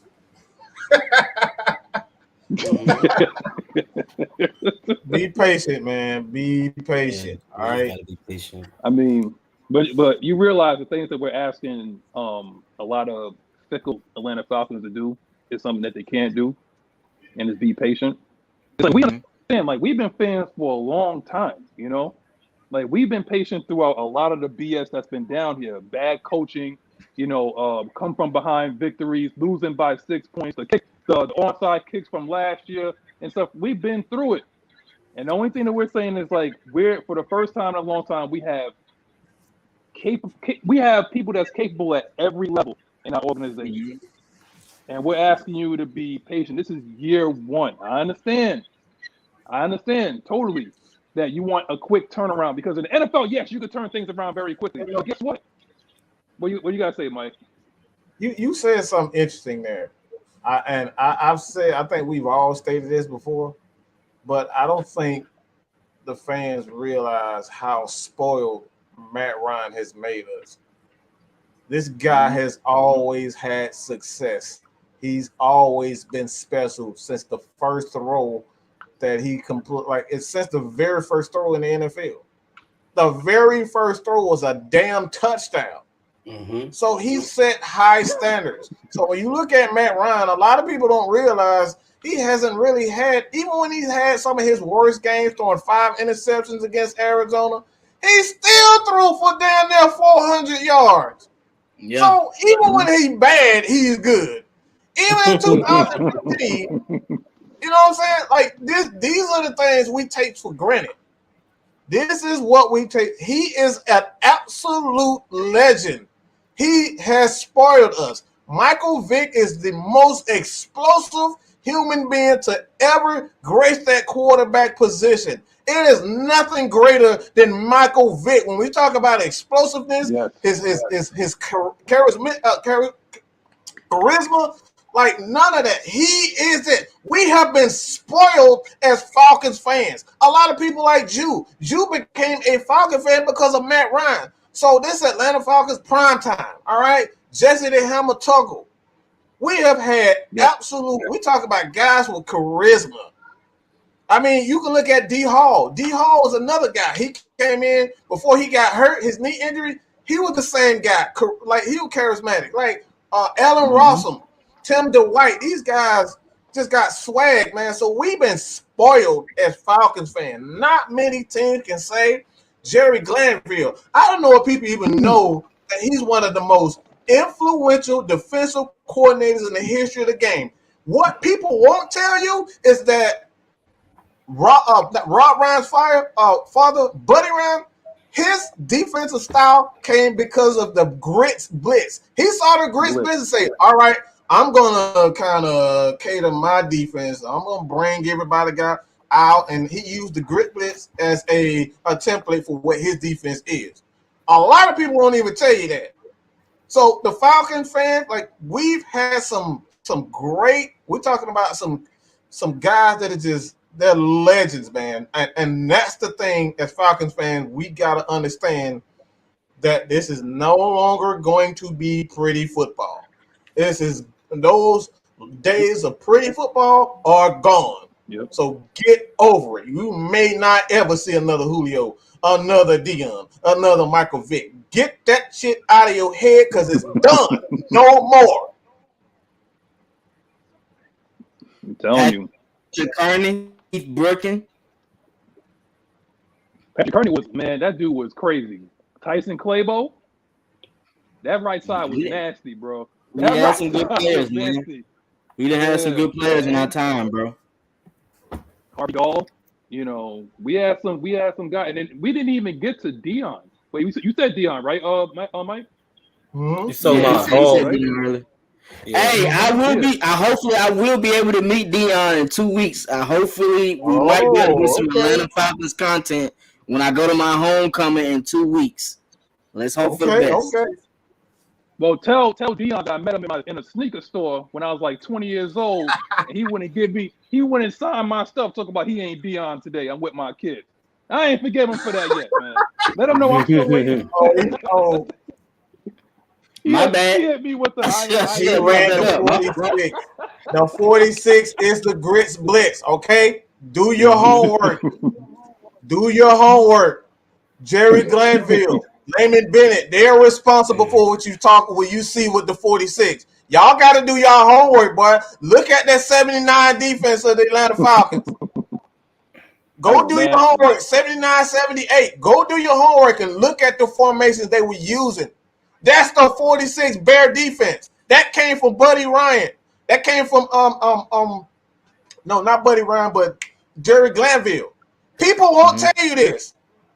The Falcons, the spread offense that you seeing today, the Falcons was already doing this. They were doing this in the 80s, in the 90s. They won't tell you this. Well, everybody put some respect on this franchise, bro. I guess we're going to get into the Q&A. Because there's no need to say it with your chest, because we've been saying it with our chest the entire time. Yeah, we got to say it with the chest. For the past hour and a half, we've been saying stuff with our chest. We want to shout out to Dean Pease for putting the battery in our backs. But we've been doing this since day one. That's the thing about AFN, man. We say everything with our chest, man. We come with facts. These are not just fans that just came together and was like, hey, you know what? I like the Falcons. I like the Falcons too. Well, I became a fan last week when we beat the Giants. No. Hey, this is fact. Man, what's up? You got my homies in my chat saying say it with your chest now, bro. Can you see that? I told you that's the Paul Heyman, boy. That's the Paul Heyman. He cutting them promos. That's how my homie Buck, bro. They look forward to the say it with your chest, bro. Real talk. I'm telling you, and there's more to come. There's more to come. I just be thinking about stuff. I have a lot of isolated time at work, so I just be sitting there thinking about stuff. I'm like, oh, that'll work. You know what I'm saying? Keep it going, bro. I'll let you guys address Dip Chet in the chat. No. I got you. You know me better than anybody, Twisted, when it comes to this Matt Ryan stuff. I'm gonna let y'all handle him in the chat. We're gonna keep it going. But y'all check him in the chat and take care of that. But we got a question right here. He was like, how y'all feel about Frank Darby's? Oh, we got another one? Wait, what you got? Oh, the first one. He was asking about how Frank. Yeah, how you feel about Frank will play in the roles in the offense? Well, we haven't really seen him much yet, but if y'all want to touch on it, y'all can touch on that. He's gonna be the tough guy. He's gonna be the guy that's gonna get those tough yards. That's his role. Darby. Yeah, it was supposed to be Frank's job from the beginning. That's why you brought in a guy like Tajay Sharp. He didn't pan out the way that they thought he would, but Frank Darby is supposed to be that tough guy on the offense who's going to, because that's not Calvin Ridley's game. You know, that's why I said I'm not worried about him being able to be tougher. He's never going to be that. That's not his game. That's not how he got to the NFL. But Frank Darby, he the guys that go up and get those tough yards, put his body on the line. And like I said, he's going to be that. He's going to be that first guy. He's going to be that Mohamed Sanu of this offense. That's a great ass point, Mike. I don't think we need to say anything after that. I think that's set in stone right there. Let's get to the let's get to the next It one. is, yeah. It is. That's all Say it with facts. your chest. That's all facts. What y'all think about Dean P shutting down those haters narrative? Hey, we spoke about that earlier, but you gotta rewind the game tapes. Wake that ass up, like we said. Wake that ass up. You already know. Around 11:15. Around that time, 11:20, 11 o'clock. Check in, wait for us, and wake that ass up. We here ready. Get in the comments and get ready. Watch the rerun when we talk about it. There it is. It's say it with your chest, man. Because but if you need a rewind, real rewind for you, real quick, and it was something that needed to be said. Somebody had to stand up for the coaches. Somebody had to stand up for the players. And what he did is that he did it for the culture. Plain and simple. He did it for the culture and the future culture of what these Atlanta Falcons are going to be. And he's sick of it. And he said, I'm at that age. He said, I'm at that age where I don't give a rat's ass what anybody thinks about me. So I'm just going to say whatever I want. See, I think he's been watching, just like you said, I think he's been watching AFN. Say it with your chest. But apparently, when do y'all think Gumman will be involved in his impact? You want this, Mike, or Twisted? I don't know. They haven't talked about him enough yet. Arthur Smith in the interviews haven't discussed getting him involved. So I think it's more so him still learning the playbook. Yeah, the most they said with Gallman was more so special teams aspect of possibly, I guess, him being a gunner or something like that. But I think I do want to see him in the backfield at times. I think he is maybe getting the plays down packed and getting more familiarized with the scheme, but I do want to see him run at least a wide zone or something. I know he could do certain things good. Like he could cut back lanes. He know how to, run the ball good. I'll give him credit to that. Oh, they eat Dips thing up in the chat, boy. Yo, that man just need to give Matt Ryan his pebbles back. Like, just please give him his. That's Sarah Ryan, all right? Let Sarah Ryan have his pebbles, all right? That's what you need to do, bro.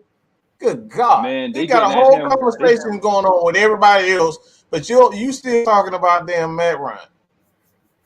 They eating them up like them people from Walking Dead, man. Like you got caught, you took the wrong turn on Walking Dead, you get ate up. God, boy. Yeah. Hey, those peppers, you are crazy, bro. What is wrong with you? How did you even come up with this? What is your ghost peppers is on in his bag this morning. Ezekiel King said, "Do y'all think the Falcons will? I guess we'll put Franks as tight end in future games." I think they talking about Felipe Franks. So Felipe Franks. But but one thing I would say, tight end, right? I don't know. That's a wrinkle. Felipe said it that he don't mind playing whatever position that they need him to play. But one thing I was gonna bring up, I did like when they brought him in to run the read zone and all that. And I see Arthur Smith trying to be creative a little bit. Like that time last week, we did a Wildcat with Cordell, and now we're starting to see Felipe in there. So, just him being creative, I like it. We didn't see those plays execute as what we wanted to see, but eventually, I think those plays is going to come into life. Facts. Well, I think I'm hoping they do like a little wrinkle to where they toss it to a running back and then toss them, and maybe Calvin really streaks down. That might be a wrinkle that he's trying to show, like a little set of the formation. I'm cool with that. He's setting something up. Yeah, I'm cool with that. Let's do that. I was mad though. The Giants must have been watching film from last year when Calvin really did that wrinkle where he goes out and comes back motion and come back. Yeah, that's supposed to be a touchdown. How did they know that? Yeah, they had two guys waiting for him. Dude, you talk about the same guy that called 2 defensive timeouts. When we had the ball, they called the defensive timeouts. They was ready to say. He did. They had no timeouts. Both halves. They was using all their timeouts. Bro, the crowd was going crazy. It was loud. Matt Ryan is trying to get the signal out to his team, and it's like, oh no, timeout. We ain't ready. You ain't ready. The defense ain't ready. We're the one that got to deal with the crowd noise and everything, but you're not ready. Okay. But anyway, what we got? I became a real fan of the year. Petrino abandoned us. Matt Ryan is my QB. I'm gonna stick beside him. Facts. No more to say that. That's what it is. It's like the thing is that I don't understand, and I'm not trying to get at dude in the chat, nothing like that. But it's a few people that's like that they say they're Falcons fans, but it's like they're not Matt Ryan fans. That's like saying that that you like the Lakers, but you don't like LeBron James. Something like that. It's like this man has been here for the past 13 years, 14 years. This is 14th year. 14 years. So if you've been a Falcon fan for the first 14 years, you must have been miserable for 14 you ain't no damn years. Falcons fan. Fuck all that. Excuse me. So sorry. I'm sorry. You ain't no damn Falcons fan. You saying stupid shit like I'm sorry. I'm so sorry. You're not a fan. I'm just saying what it is. All right. Yeah. I'm in the alley and I'll say it in your damn face. Okay. You ain't no fan. You ain't a fan. You ain't a fan of any team. All right. If LeBron James came to the Atlanta Hawks, yeah, I'd be upset like a mug. But look, at the end of the day, he's an Atlanta Hawk. I gotta support my guy. You know what I'm saying? So all that, I'm not you ain't a real fan. All right, come on, bro, get out of here with that nonsense. You say that bullshit to your girl slap the crap out of you, or she be sleeping with another dude. So get out of here with that nonsense, man. Mm-hmm. Yeah, they took care of him. They took care of him. Yeah, you wild for that. I'm not come on. Yeah, come on, bro. If you're a Falcon fan, you're a fan of every player on the team until that player is not there anymore. Absolutely. That's how it's supposed to be. They had asked Dave Ragoon about Josh Andrews and Jalen Mayfield potential competition when he gets back. Like, to this question right here, do you think is Jalen Mayfield's position to lose as he gets better throughout the season? Man, I'm rocking with Jalen until he shows me he's digressing. Mm-hmm. If he continues to have an upward arrow, leave him out there because that's getting reps for the following years. He's a rookie. You don't want to take rookies out when they're making plays and they're getting a groove in it, because then they start to doubt themselves, and you don't want that situation to happen. Give them time. You got to give them time to progress. Like go through the ups and downs. Like I always say this, man. It's like just I'll just say, for instance, man, you would never, like, even LeBron would have never been LeBron James have they said, all right, we're not going to give you let's just say just for argument's sake, we're going to trade for this guy, Kevin Love. If you would have never, like, he lost like 3 championships before. It was like, all right, this shit ain't working. All right, we got to get LeBron some help. We got to go trade for this guy. We got to trade for that guy. If you give up on the guy because he loses, he's never going to get better. LeBron James end up, as much as y'all already know how I feel about him. You know what I'm saying? He would have never won 4 or 5 championships, 4 championships, if you would just say, all right, he already lost 6 of them. Why am I going to keep giving him something? You got to stick with the man. He's going to eventually get there. He's going to eventually learn. That's how you got to do your rookie. You can't just stop building around the guy. You can't just stop teaching the guy because he didn't get it the first time. That's not what coaches do. So at the end of the day, you got to stick with your guy. And that's why they get paid the big money. These people in their bag today, man. Like, it's really getting sick. I mean, for the first time, I actually had somebody come at me, but you know what I'm saying? I ain't going to do that. It's Saturday. It's my day off. I ain't about to do it. But I can't be that guy. Who came at you? What you talking about? Dog, I'm telling you, there's a reason why they call me Paul Heyman. If you don't watch wrestling, I tell you, I'm very don't want that. That's what I do. Don't let the smile fool you, man. New York will come out. Okay, so like I'm trying to keep it PG right now. Okay. In the meantime, just like the button. Tell him your slogan, Magnus, please. Tell him your slogan. Come on. No. If you went down for that, I got 3 words for you: like, share, and subscribe. I was about to give you the other finger, but I ain't about to do that. Now, Wayne Body says, "What's the difference do y'all see between the previous and the coach the previous and the current coaching staff after 3 games. When is one sentence that had to be said? Twisted, please. I only got one word: adjustments. That's all I need to say. I'm done. Adjustments. And run the damn ball. Yes, sir. Run the damn ball. And those are the games that we lost last year, man, in the past 3 years. Those are the games when things got ugly. The defense started getting like with a poor put space. There was no real pass rush or nothing like that. You seen guys start to step up. And there's a belief. There's a reason why when Arthur Smith left the podium, he hit that sign that said believe. There's a certain sense of belief that's in this team now that we can get this done. Don't judge this team from like one game, from that first game against the Philadelphia Eagles. So if that's the case, then teams like the Green Bay Packers wouldn't make the playoffs. Or like when Tampa Bay went and got their ass steamrolled against the Los Angeles Rams. You know, if we're all judged by one game, then hell, don't even watch the freaking team. That's all I care about, man. And that's all that matters. Now hold on. Arthur Smith. One thing we noticed from this win compared to last season, we didn't give the defense a chance to go back on the field. We ran that motherfucking clock out, and 3 seconds, Young Hoku come outside. You want to win games. You don't want to have it to where the defense has to go back out there and you have to play Rudy Poo coverage because you don't want to give up a touchdown.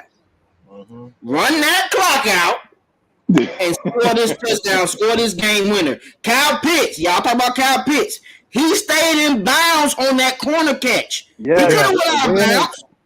Keep that clock moving. Rookies don't do that. Kyle Pitts is up to age, guys. We got to remember that, man. These players are getting coached well this time. They're learning how to make football. When the game's on the line. Situational football, understanding that we have X amount of timeouts left. If you catch the ball, stay in bounds. That's it. I was just saying that to a couple of the I would just like to say there was a lot of sodium, Rich.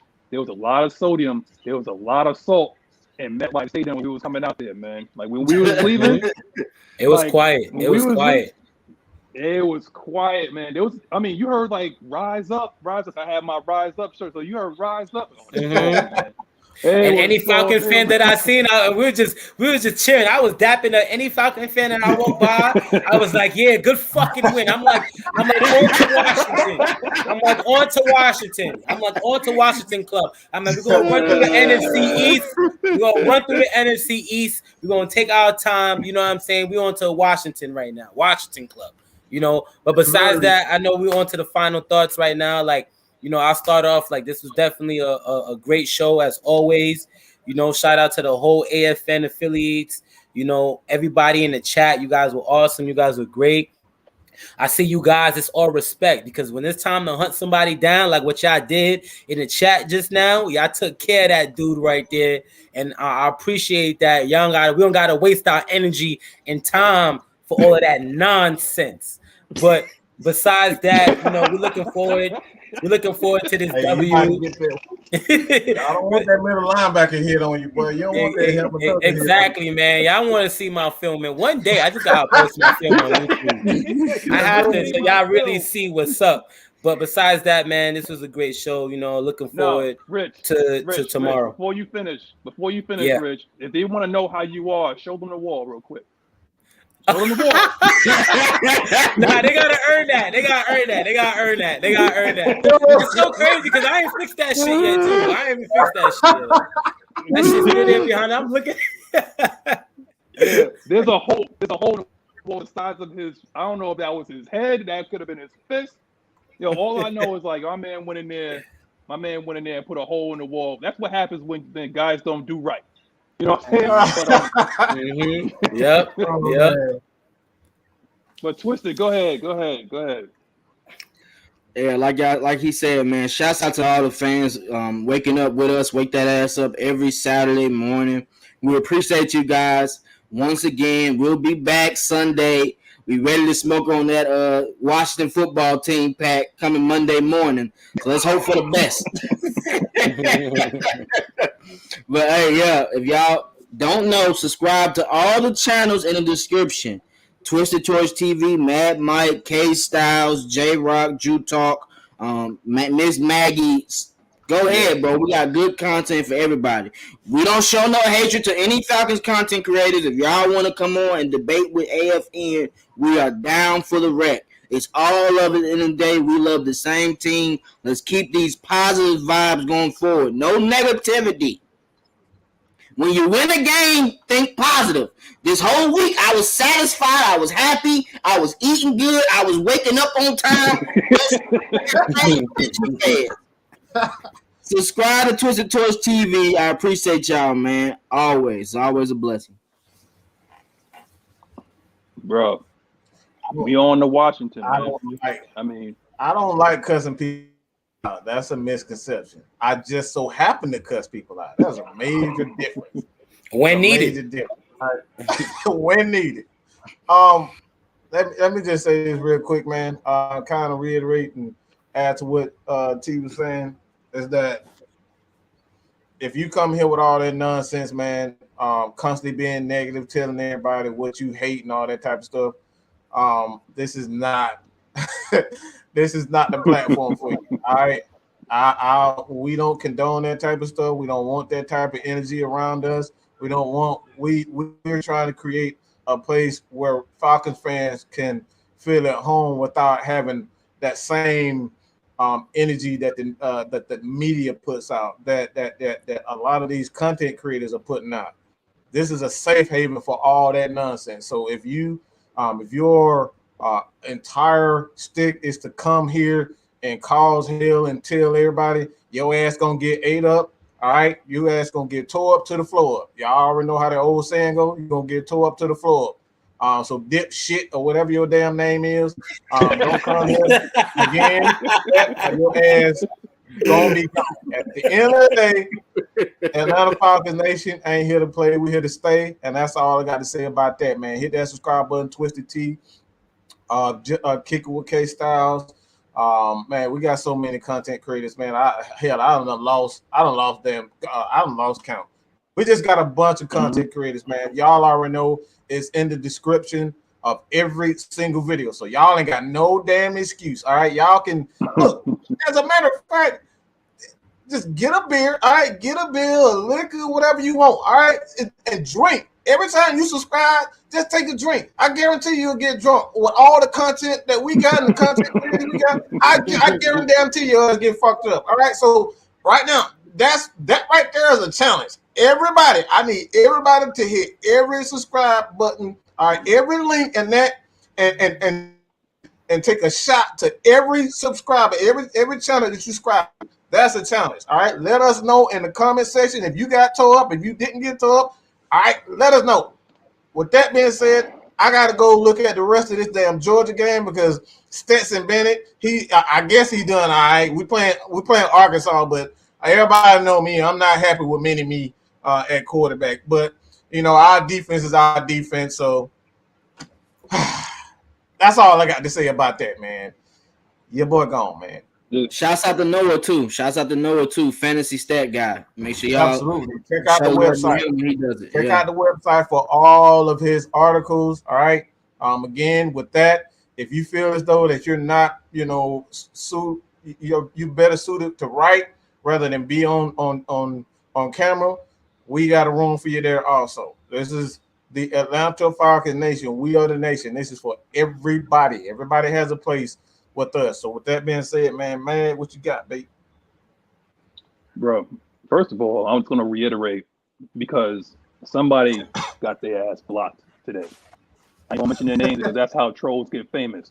But what I will say is that y'all need, and for anybody that's sitting there that would take this personally, maybe I'm talking to you. But if not, then if it doesn't apply, let it fly. But what you need to do is just be respectful. If you want to talk about sports, I don't care. Like you want to talk about sports, you want to come at me, you want to come at Twisted, Rich, or Mad Mike, that's fine. Just come with facts. That's all. You know what I'm saying? That's all I ask. And what you need to do is like also come in here and respect women as well. Because there is one particular woman that this is the reason why there's actual alternative media out here that you can watch besides watching ESPN and hoping that one day that they'll talk about your team. Like you actually have content right here 7 days a week that comes out that's particularly geared to everything that you want to know. If you want to talk about Braves, you want to talk about the Hawks, if you want to talk about anything, just, Natasha Allgood said it, positive vibes. And that's what it's all about. Know. That's a female right there. You know what I'm saying? And that talks about football. So let's please just be, respectful to everybody that's in the chat. I don't care what your race, color, creed is, whatever like that. Just be absolutely positive with it. I don't care if you don't like the damn team. Just show me some facts. That's it. Other than that, that's all I got to say. But I guarantee you, if it keeps going like this, Magnus is going to die, and Kevin's going to come on the show, and it ain't going to be nice. Okay. Okay, K-Styles is the only Kevin and whatever like that, but I guarantee you, K-Styles is styling. I will not style on you. I will cut the biggest promo. I'll have ready to play in practice on a 404. Okay, don't play. Now, if you all like that, I got 3 words for you because we about to be out because apparently Georgia's getting in that ass. So like, share, and subscribe. I'm gonna see y'all later.